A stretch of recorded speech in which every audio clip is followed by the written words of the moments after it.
বাড়ি চলে যাব। সংসার ভালো না লাগলে বল, আমি একাই সংসার করব।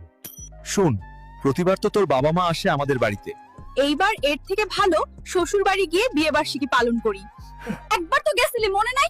আমার বাবার এক মাসে সব খাবার খেয়ে শেষ করে ফেলছিলি। তুই আমাকে খাবার নিয়ে মজা করলি, তোর বাবার বাড়ি জীবনে যাব না। প্রতিদিন সবজি ভাত খেতে আর ভালো লাগে না। মাছ বাজি করতে পারো না? পকেটে নাই টাকা, আবার কই বড় বড় কথা। আমাকে অপমান করছিলি? এই নে মাছ, এখন বাজি করে নিয়ে আসই। যদি ভালো না হইছে থাকা, তোর একদিন কি আমার একদিন। কতদিন থেকে ফুসকা খাই না, বাজার থেকে কয়টা ফুসকা আনলেও তো পারো। ফুসকা খাবা আগে বলবা না? এই নাও তোমার ফুসকা, মন প্রাণ জান ভইরা খাও। ওরে বাপরে, এত বড় ফুসকা! হাঙ্গরের রাজাকে ধরছি, তাড়াতাড়ি চুলা ধরাও, আমি বাজার থেকে তেল মশলা নিয়ে আসতাছি। বাপ রে বাপ, জীবনে প্রথম বাঘ হাঙ্গর দেখলাম।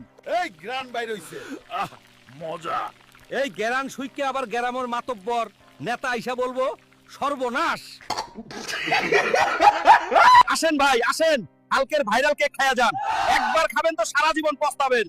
আইসা পড়েন হালকা পচা কেক সেন্টারে। হালকা ঘরের হালকা আমারে 3 দিন আগের বাসি পচা কেক দিছে। এই কেক দিয়ে হালকার পিঠের চামড়া তুলমু। সালা হালকা, তুই আমারে বাসি পচা কেক দিছস, গন্ধে খাওয়া যাচ্ছে না। তোর কেকের দোকানে 12টা বাজাচ্ছি। সর্বনাশ হয়ে গেছে। তোর কুদ্দুস চাচার মাইয়ারে ডাকাতরা তুইলা নিয়ে গেছে। এক্ষুনি উদ্ধার করতে হবে, নয়তো সর্বনাশ হয়ে যাইব। আমি যাব, তবে একটা শর্তে। লায়লাকে উদ্ধার করার পর কুদ্দুস চাচা তাকে আমার সাথে বিয়ে দেবেন। মামুন, তুই এখনই কুদ্দুস চাচার মাইয়ারে ছাইরা দে, নয়তো তোরে মাইরা কুত্তারে খাওয়ামু। রিঙ্কো জলিল করিম, তোরা দাঁড়ায় কি দেখতেছস? এখনই হালকারে 12টা বাজাই দে। মামুন, তোর সাহস কম না, আমাকে মারতে বলছিস? একটু অপেক্ষা কর, মজা দেখাবো। চাচা, এই নেন, আপনার মেয়েকে উদ্ধার করে আনছি। তোর বউ দেখলাম টিকটিকে আইফোন নিয়ে নাচানাচি করতেছে। চাচা, তোমারও তো বয়স কম হয় নাই, তুমিও তো টিকটকে একই কাজ করো। কি রে বউ, তুই নাকি টিকটকে সারাদিন আইফোন নিয়ে নাচানাচি করস? এগুলা বাদ দিয়ে সময় থাকতে কাজে মন দে, নয়তো তোর ফোন এক ঠান্ডা দিয়ে ভাঙিয়ে ফেলবো।